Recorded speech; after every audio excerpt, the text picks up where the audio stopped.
ನಮ್ಮ ದೇಶದಲ್ಲಿ RTI, RTE ಎರಡೂ ಕೂಡ ಈಗ ಆಲ್ರೆಡಿ ಚಾಲ್ತಿಯಲ್ಲಿದೆ. RTI ಅಂದರೆ ರೈಟ್ಸ್ ಟು ಇನ್ಫಾರ್ಮೇಷನ್, RTE ಅಂದರೆ ರೈಟ್ಸ್ ಟು ಎಜುಕೇಷನ್, ಅಂದರೆ ಶಿಕ್ಷಣ ಹಕ್ಕು ಮತ್ತು ಮಾಹಿತಿ ಹಕ್ಕು.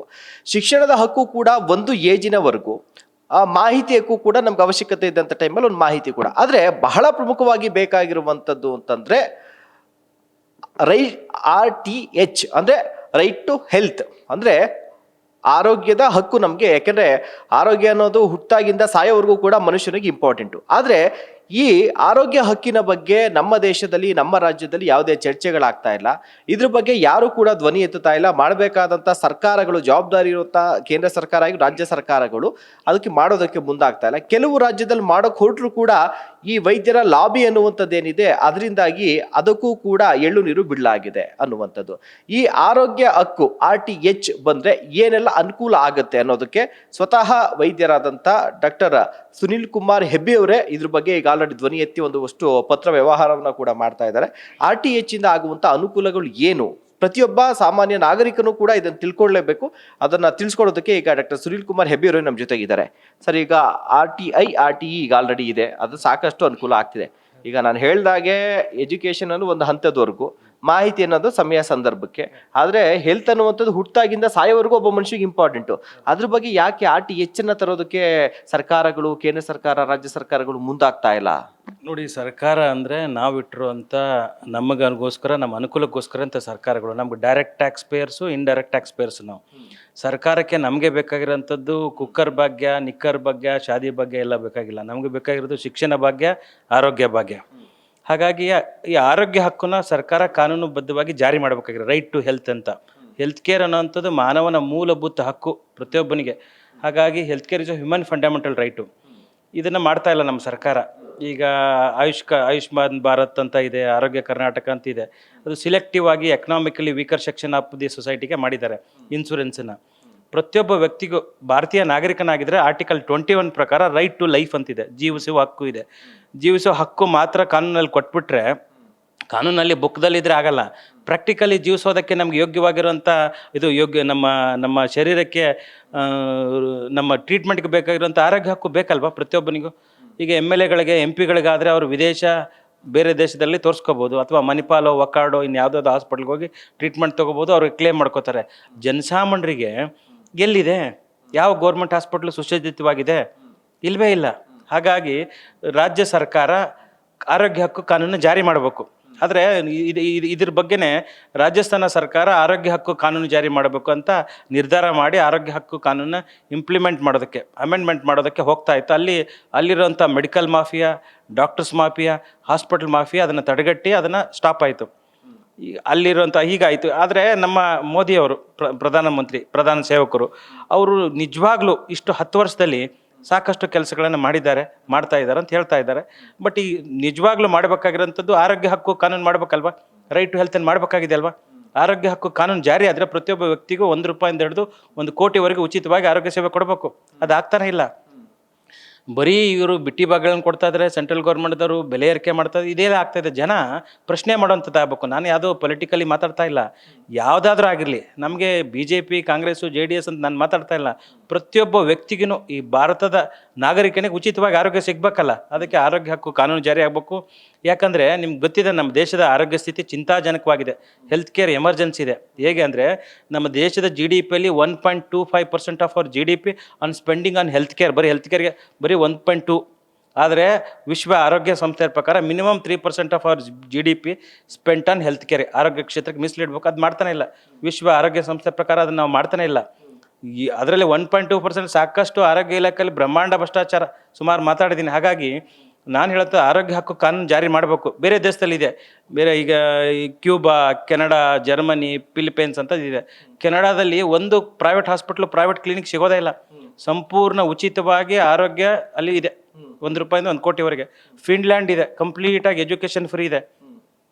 ಇದು ಇಸ್ರೇಲ್ ಇದೆ, ಅಗ್ರಿಕಲ್ಚರಲ್ಲಿ ನಂಬರ್ 1. ನಮ್ಮ ದೇಶ ಎದರಲ್ಲಿ ನಂಬರ್ 1 ಅಂದರೆ ಭ್ರಷ್ಟಾಚಾರದಲ್ಲಿ, ಅನಾಚಾರ, ಅತ್ಯಾಚಾರ, ದುಷ್ಟರ ಪ್ರಪಂಚ ಆಗ್ಬಿಟ್ಟಿದೆ. ಈ ರಾಜಕಾರಣಿಗಳಿದ್ದಾರಲ್ಲ, ರಾಜಕೀಯ ಹಿತಾಸಕ್ತಿ ತುಂಬ ಇಂಪಾರ್ಟೆಂಟ್ ಆಗುತ್ತೆ. ಈಗ ಕ್ವಾಲಿಫೈಡ್ ಆಗಿರೋನು, ಎಜುಕೇಟೆಡ್ ಆಗಿರೋನು ಆರೋಗ್ಯ ಮಂತ್ರಿ ಆದರೆ ನಿಮ್ಗೆ ಗೊತ್ತಿದೆ ಎಂತಿಂಥವ್ರು MLA ಆಗಿಬಿಟ್ಟಿದ್ರು, MP ಗಳಾಗ್ತಾರೆ. ಅವ್ರಿಗೆ ಯಾಕೆ ಆ ಜವಾಬ್ದಾರಿ ಇರಲ್ಲ ಅಂತ.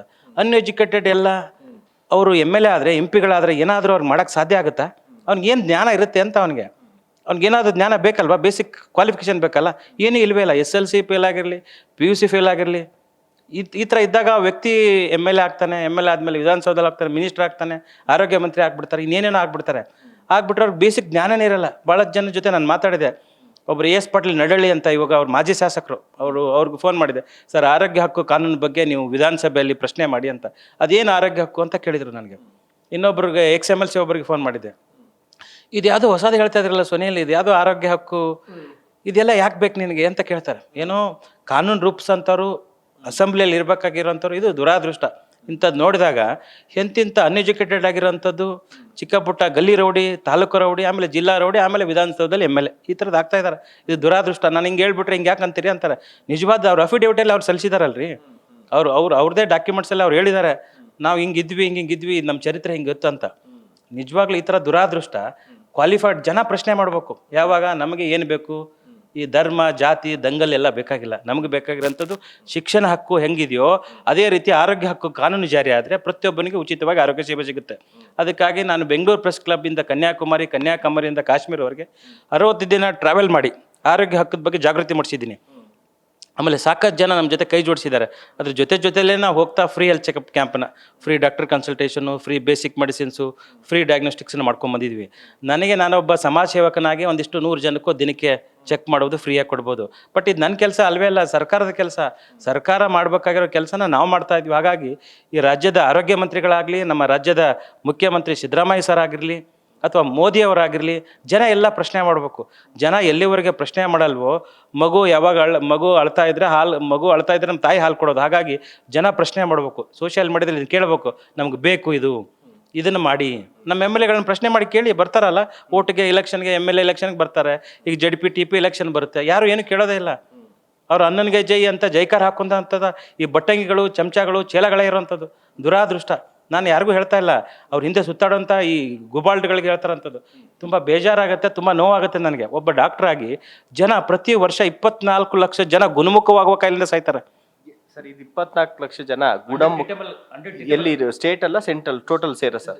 ಇದು ಸೆಂಟ್ರಲ್ಲಿ. ಇದು ನಾನು ಹೇಳ್ತಿರೋ ದಾಖಲೆ ಅಲ್ಲ, ಇದು ಅವ್ರದೇ ಸರ್ಕಾರಿ ವೆಬ್ಸೈಟಲ್ಲಿ ಇರೋಂಥ ದಾಖಲೆ ಇದು.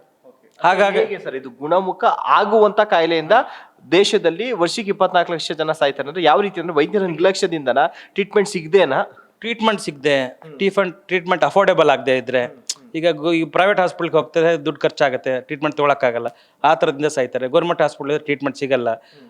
ಹೇಗಿದೆ ಸರ್ಕಾರಿ ಆಸ್ಪತ್ರೆಗಳ ಸ್ಥಿತಿ, ಡಾಕ್ಟರ್ ಇದ್ದರೆ ನರ್ಸ್ ಇರಲ್ಲ, ನರ್ಸ್ ಇದ್ದರೆ ಟೆಕ್ನಿಷಿಯನ್ ಇರಲ್ಲ, ಟೆಕ್ನಿಷಿಯನ್ ಇದ್ದರೆ ಮೆಡಿಸಿನ್ಸ್ ಇರಲ್ಲ, ಮೆಡಿಸಿನ್ಸ್ ಇದ್ದರೆ ಡಾಕ್ಟರ್ಗೆ ಕ್ವಾರ್ಟರ್ಸ್ ಇರಲ್ಲ. ಇದು ಮತ್ತೆ ಲಂಚಾವತಾರ. ಕಮಿಟೆಡ್ ಆಗಿರೋಂಥದ್ದು, ಕ್ವಾಲಿಫೈಡ್ ಆಗಿರೋಂಥದ್ದು ಅಥವಾ ಡೆಡಿಕೇಟ್ ಆಗಿರೋ ಡಾಕ್ಟರ್ಸ್ ಕೆಲಸ ಮಾಡ್ತಾ ಇಲ್ಲ. ಇನ್ನು ಕೆಲವು ಯಾರೋ ಮಾಡ್ತಾ ಇದ್ರೆ ಅವರಿಗೆ ಸರ್ಕಾರ ಸಪೋರ್ಟ್ ಮಾಡ್ತಾ ಇಲ್ಲ. ಈಗ ಈ ರೈಟ್ ಟು ಹೆಲ್ತ್ ಬರೋದ್ರಿಂದಾಗಿ ಏನು ಉಪಯೋಗ ಆಗುತ್ತೆ? ಈ ಸಾವನ್ನ ತಡೆಗಟ್ಟಬಹುದು ಅಂತಾರ, ಅಥವಾ ಪ್ರಕರಣಗಳು ದಾಖಲು ಮಾಡಬಹುದಾ? ಏನೊಬ್ಬ ಜನಸಾಮಾನ್ಯನ್ ಏನು ಅಧಿಕಾರ ಸಿಗುತ್ತೆ ಈ RTH ಇಂದ? ಈಗ ನೋಡಿ, ಅದಕ್ಕೆ ಒಂದು ಅಕೌಂಟಬಿಲಿಟಿ ಇರುತ್ತೆ. ಆರೋಗ್ಯ ಹಕ್ಕು ಕಾನೂನು ಜಾರಿ ಆದರೆ ನಾವು ಯಾವುದೋ ಹಾಸ್ಪಿಟ್ಲ್ಗೆ ಹೋಗಿರ್ತೀವಿ, ಟ್ರೀಟ್ಮೆಂಟ್ ತಗೋತೀವಿ, ಟ್ರೀಟ್ಮೆಂಟ್ ಸಿಗಲಿಲ್ಲ ಅಂದರೆ ನಾವು ಅವ್ರ ಮೇಲೆ ಕೇಸ್ ಹಾಕ್ಬೋದು, ದಾಖಲೆ ಮಾಡ್ಬೋದಲ್ವಾ? ಈಗ RTI ಇನ್ಫಾರ್ಮೇಷನ್ ಕೊಟ್ಟಿಲ್ಲ ಅಂದ್ರೆ ದಂಡ ಹಾಕುತ್ತೆ, ಅಥವಾ ಅದಕ್ಕೆ ಅದೇ ಒಂದು ಕಮಿಟಿ ಇರುತ್ತೆ, RT ಮಾಹಿತಿ ಆಯುಕ್ತರು ಅಂತ ಇರ್ತಾರೆ. ಇದಕ್ಕೊಂದು RTH ಆದಮೇಲೆ ಅದಕ್ಕೊಂದು ಆರೋಗ್ಯ ಹಕ್ಕು ಮಾಹಿತಿ ಆಯುಕ್ತರು ಅಂತ ಒಂದು ಮಾಡ್ತಾರೆ. ಯಾಕೆ ಕೊಡಲಿಲ್ಲ ಸರ್ವಿಸಸ್, ಅವನಿಗೆ ಏನು ತೊಂದರೆ, ಕೊಡದಿರೋದಕ್ಕೆ ಏನು ಶಿಕ್ಷೆ? ಇವಾಗ ಏನು ಯಾರಿಗೆ ಅಕೌಂಟಬಿಲಿಟಿ ಇದೆ? ಯಾರಾದ್ರು ಆಸ್ಪತ್ರೆಗೆ ಹೋಗ್ಬಿಟ್ಟೆ ಡಾಕ್ಟರ್ ಟ್ರೀಟ್ಮೆಂಟ್ ಕೊಟ್ಟಿಲ್ಲ ಅಂದ್ರೆ ಏನಾದರೂ ಆ್ಯಕ್ಷನ್ ಮಾಡ್ತಾರಾ? ಮಾಡೋದೇ ಇಲ್ಲ. ಕಾನೂನು ರೂಪುಗೊಳ್ಳುತ್ತಲ್ಲ, ಆರೋಗ್ಯ ಹಕ್ಕು ಕಾನೂನು ಜಾರಿ ಆದರೆ ಮಾತ್ರ ಮಾಡೋಕ್ಕೆ ಸಾಧ್ಯ. ಇದಕ್ಕೆ ಕಮಿಟೆಡ್ ಆಗಿರೋಂಥದ್ದು, ಪರ್ಪಸ್ ಇರೋವಂಥವ್ನು, ಸಮಾಜದಲ್ಲಿ ಏನಾದರೂ ಒಂದು ಕ್ರಾಂತಿಕಾರಿ ಬದಲಾವಣೆ ಮಾಡ್ಬೇಕು ಅನ್ನೋದು ಮಾತ್ರ ಆರೋಗ್ಯ ಹಕ್ಕನ್ನು ಮಾಡೋಕ್ಕೆ ಸಾಧ್ಯ. ಈ ಯಾರೇನೋ ಆರೋಗ್ಯ ಮಂತ್ರಿಗಳಾಗ್ಬಿಟ್ರೆ ಆಗಲ್ಲ. ಇವು ನನಗೆ ಗೊತ್ತಿರೋವಂಥದ್ದೇ ನಾಲೆಜೇ ಇರಲ್ಲ ಅವ್ರಿಗೆ.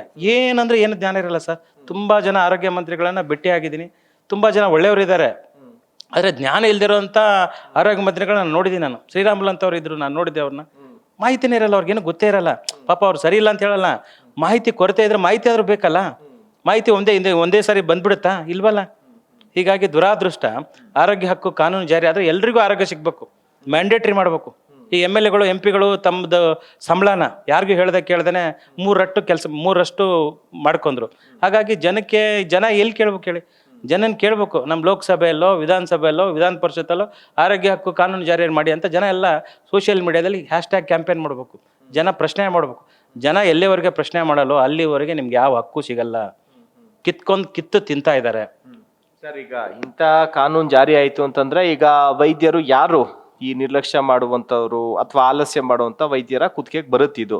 ಸೊ ಈ ಮೆಡಿಕಲ್ ಅನ್ನೋಂಥದ್ದು ಇದೆಯಲ್ಲ, ಅದು ಹೇಗೆ ಅಂದರೆ ಸರ್ಕಾರ ಏನಾದ್ರು ಒಂದು ಕ್ರಮ ಅಂತ ಹೋಯ್ತು ಅಂತಂದ್ರೆ ಪ್ರೊಟೆಸ್ಟು, ಸೇವೆಗಳು ಕೊಡಲ್ಲ, ಎಷ್ಟೋ ಜನ ರೋಗಿಗಳು ಸತ್ತೋಗ್ತಾರೆ. ಸೊ ಹೀಗಾಗಿ ಈ ವೈದ್ಯಕೀಯ ಇಲಾಖೆಗೆ ಕೈ ಹಾಕಬೇಕು ಅಂದ್ರೆ, ಆಸ್ಪತ್ರೆಗಳ ವಿಚಾರ ಕೈ ಹಾಕಬೇಕು ಅನ್ನೋ ಸರ್ಕಾರ ಕೂಡ ಒಂದ್ ಸ್ವಲ್ಪ ಯೋಚನೆ ಮಾಡುತ್ತೆ.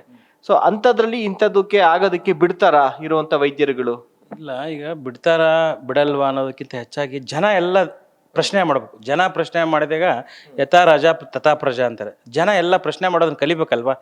ಅವ್ರು ಬಿಡ್ತಾರೋ ಬಿಡಲ್ವೋ ಗೊತ್ತಿಲ್ಲ, ಮತ್ತು ನಮ್ಮನ್ನ ಅವ್ರ ಮೇಲೆ ಅಧಿಕಾರದಲ್ಲಿ ಕೂಡಿಸಿರುವಾಗ ಅವ್ರ ಕೆಲಸ ಜನರ ಆರೋಗ್ಯದ ಕಡೆ ಗಮನ ಕೊಡಬೇಕಾದ್ರೆ ಅವ್ರ ಜವಾಬ್ದಾರಿ ಅಲ್ವಾ. ಹಾಗಾಗಿ ರಾಜಸ್ಥಾನದಲ್ಲಿ ಹಾಗೆ ಫೇಲ್ ಆಗಿದೆ ಅಂದರೆ ಕರ್ನಾಟಕದಲ್ಲಿ ಫೇಲ್ ಆಗುತ್ತಂತಲ್ಲ, ಕಮಿಟೆಡ್ ಆಗಿರ್ಬೇಕು, ಜವಾಬ್ದಾರಿ ಇರಬೇಕು. ಹಿಸ್ಟ್ರಿ ಕ್ರಿಯೇಟ್ ಮಾಡೋಂಥದ್ದು ಇದ್ದರೆ ಇಂಥದ್ದು ಆರೋಗ್ಯ ಹಕ್ಕು ಕಾನೂನು ಜಾರಿ ಮಾಡ್ತಾರೆ. ಯಾವ ಹಿಸ್ಟ್ರಿ ಕ್ರಿಯೇಟ್ ಮಾಡೋಂಥ ಮನಸ್ಥಿತಿ ಇಲ್ಲ ಅಂದರೆ ಯಾವ ಕಾನೂನು ಜಾರಿ ಆಗಲ್ಲ. ಇದು ದುರಾದೃಷ್ಟ. ಅಂದ್ರೆ ನೀವ್ ಹೇಳೋಂಥದ್ದು ಈಗ ಏನು ಉಚಿತ ಗ್ಯಾರಂಟಿಗಳು ಕೊಡ್ತಾರೆ, ಬೇಕಾದ್ರೆ ಅದು ನಿಲ್ಲಿಸ್ಬಿಡಿ, ಅದ್ರ ಬದಲು ಜನರಿಗೆ ಬೇಕಾಗಿರುವಂತ ಶಿಕ್ಷಣ ಜೊತೆಗೆ ಈ ಒಂದು ಆರೋಗ್ಯ ಹಕ್ಕನ್ನು ಕೊಡಿ, ಆ ದುಡ್ಡನ್ನ ಅಲ್ಲಿ ಇನ್ವೆಸ್ಟ್ ಮಾಡಿ ಅಂತ ನೀವು ಹೇಳ್ತಾ ಇದ್ದೀರಾ. ಹೌದೌದೌದು. ಇದು ಯಾವುದು ಈ ಬಿಟ್ಟಿ ಭಾಗಗಳೆಲ್ಲ ಬೇಡ, ಆರೋಗ್ಯ ಹಕ್ಕು ಕಾನೂನು ಜಾರಿ ಮಾಡಿ ಜನರಿಗೆ ಅನುಕೂಲ ಆಗುತ್ತೆ. ನಿಮ್ಮನ್ನು ನೆನಪಿಸ್ಕೋತಾರೆ, ನಿಮ್ಮನ್ನು ಮತ್ತೆ ಅಧಿಕಾರಕ್ಕೆ ತರ್ತಾರೋ ಅಥವಾ ಜನರಿಗೆ ಬಿಟ್ಟಿರೋಂಥದ್ದು ಹೊರತಾಗಿ ನೀವು ಮಾಡೋದನ್ನ ಮಾಡ್ತೀರಾ. ಒಳ್ಳೆಯ ಕೆಲಸಗಳನ್ನು ಮಾಡಿ, ನಿಮ್ಮ ನೆನೆಸೋ ಅಂಥ ಕೆಲಸಗಳನ್ನು ಮಾಡಿ. ಎಲ್ಲದರಲ್ಲೂ ಭ್ರಷ್ಟಾಚಾರ, ಅನಾಚಾರ, ದುರಾಚಾರ ನಡೀತಾ ಇದೆ.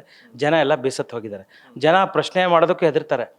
ಜನ ನನ್ನ ಮುಂದೆ ಹೇಳ್ತಾರೆ, ಸರ್ ಒಬ್ಬನ ಇಂಥ DHO ದುಡ್ಡು ತೊಗೊಂಡ ಸರ್, THO ದುಡ್ಡು ತೊಗೊಂಡ, ಆಡಿಯೋ ಕೊಡಪ್ಪ ಒಂದು ವಿಡಿಯೋ ಕೊಡು ಅಂದರೆ ಬೇಡ ಸರ್, ನಮ್ಗೆ ತೊಂದರೆ ಆಗುತ್ತೆ ಸರ್. ವಾಟ್ಸಪ್ಪಲ್ಲಿ ದಾಖಲೆ ಆದ್ರೆ ಕಳಿಸಿ ಸರ್, ನನ್ನ ಹೆಸರು ಹೇಳ್ಬೇಡಿ ಸರ್. ನಕಲಿ ಡಾಕ್ಟರ್ ಬಗ್ಗೆ ಮಾಹಿತಿ ಕೊಟ್ಟರೆ ನನ್ನ ಹೆಸರು ಹೇಳ್ಬೇಡಿ ಸರ್. ಅಂದರೆ ಜನ ಏನಂದರೆ ನಾವು ರಿವೀಲ್ ಮಾಡಲ್ಲ ಅಂತ ಹೇಳಿದ್ದೀವಿ. ನಾವು ಎಲ್ಲದಕ್ಕೂ ರೆಡಿ ಆಗಿದ್ದೀವಿ. ನಾವು ಅವ್ರನ್ನ ಎಕ್ಸ್ಪೋಸ್ ಮಾಡ್ತೀವಿ. ನಾವು ಎಲ್ಲದಕ್ಕೂ ಮೆಂಟಲಿ ಪ್ರಿಪೇರ್ಡ್ ಆಗಿದ್ದೀವಿ. ಲೀಗಲಿ ನಮ್ಮ ಜೊತೆ ಲಾಯರ್ಸು, ಬೇರೆ ಬೇರೆ department, police department, retired IPS officers ಎಲ್ಲ ಸ್ನೇಹಿತರಿದ್ದಾರೆ. ಸಾಕಷ್ಟು ಜನ ಮಾಹಿತಿ ಕೊಡ್ತಾರೆ. ಸತ್ಯ ನ್ಯಾಯ ನೀತಿಗೆ ಹೋರಾಟ ಮಾಡುವಾಗ ಹೆದರ್ಬೇಕಾದ ಅವಶ್ಯಕತೆ ಇಲ್ಲ.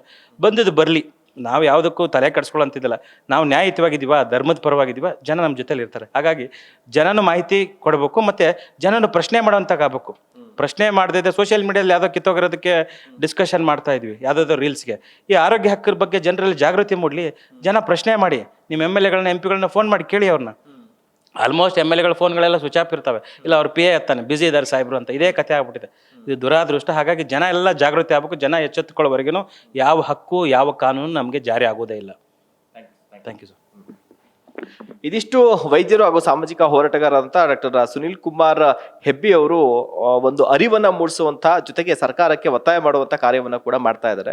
ಹೇಗೆ ಈಗ ನಮ್ಮ ದೇಶದಲ್ಲಿ, ನಮ್ಮ ರಾಜ್ಯದಲ್ಲಿ RTI RTE ಇದೆಯಲ್ಲ, ಅದೇ ರೀತಿಯಲ್ಲಿ RTH ಅಂದ್ರೆ ರೈಸ್ ಟು ಹೆಲ್ತ್ ಅಂದ್ರೆ ಆರೋಗ್ಯ ಹಕ್ಕು ಬರಬೇಕು. ಇದರಿಂದಾಗಿ ಸೂಕ್ತವಾದಂಥ ಟ್ರೀಟ್ಮೆಂಟ್ ಅಂದ್ರೆ ಈ ಸರ್ಕಾರಿ ಆಸ್ಪತ್ರೆಗೆ ಹೋದವರು ಗ್ಯಾರಂಟಿಯಾಗಿ ವಾಪಸ್ ಬರ್ತಾರಾ ಅನ್ನುವಂಥದ್ದು ನಂಬಿಕೆ ಇಲ್ಲ ಅನ್ನುವಂಥ ಮಾತುಗಳೇನು ಸರ್ವೇ ಸಾಮಾನ್ಯವಾಗಿ ಕೇಳಿ ಬರುತ್ತಲ್ಲ, ಅಂಥದಕ್ಕೆ ಕಡಿವಾಣ ಹಾಕ್ಬೋದು. ಸೂಕ್ತವಾದಂಥ ಟ್ರೀಟ್ಮೆಂಟ್ ಸಿಗುತ್ತೆ, ಬಡ ರೋಗಿಗಳಿಗೆ ಕೈಗೆಟುಕುವ ದರದಲ್ಲಿ ಚಿಕಿತ್ಸೆಗಳು ಸಿಗುತ್ತೆ. ಜೊತೆಗೆ ಅವರ ಆರೋಗ್ಯವನ್ನು ಚೆನ್ನಾಗಿ ಸರ್ಕಾರಗಳು ನೋಡ್ಕೊಂಡ್ಬಿಟ್ರೆ ಸಾಕು. ಬಾಕಿ ಯಾವುದೂ ಕೂಡ ಉಚಿತವಾಗಿ ಕೊಡುವಂಥ ಅವಶ್ಯಕತೆ ಇಲ್ಲ. ಈಗ ಉಚಿತವಾಗಿ ಕೊಡೋಕೆ ಅಂತೇಳಿ ಸಾವಿರಾರು ಕೋಟಿ ಖರ್ಚು ಮಾಡ್ತಿದ್ದಲ್ಲ, ಅದರಲ್ಲಿ ಒಂದಿಷ್ಟು ಭಾಗವನ್ನ RTHಗೆ ಖರ್ಚು ಮಾಡಿದ್ರೆ ಸಾಕು. ಇದ್ರ ಬಗ್ಗೆ ಕೇಂದ್ರ ಸರ್ಕಾರ, ರಾಜ್ಯ ಸರ್ಕಾರಗಳು ಗಮನ ವಹಿಸಬೇಕು. ಬಹಳ ಪ್ರಮುಖವಾಗಿ ಜನರು ಇದ್ರ ಬಗ್ಗೆ ಪ್ರಶ್ನೆಯನ್ನ ಮಾಡುವಂತಾಗಬೇಕು. ಜನರಿಗೆ ಅರಿವನ್ನ ಮೂಡಿಸುವಂತ ಕೆಲಸ ಆಗಬೇಕು. ಆ ಕೆಲಸವನ್ನು ನಾನು ಮಾಡ್ತಾ ಇದ್ದೀನಿ. ಜನರು ಕೂಡ ಅದನ್ನು ಅರ್ಥ ಮಾಡ್ಕೊಳ್ಬೇಕು ಅನ್ನುವಂಥ ಮನವಿಯನ್ನ ಕೂಡ ಜನತೆಗೆ ಮಾಡ್ಕೊಂಡಿರುವಂಥದ್ದು. ಕ್ಯಾಮ್ರಾ ಪರ್ಸನ್ ವೆಂಕಟೇಶ್ ಜೊತೆಗೆ ಶಿವಪ್ರಸಾದ್, ನ್ಯಾಷನಲ್ TV, ಬೆಂಗಳೂರು.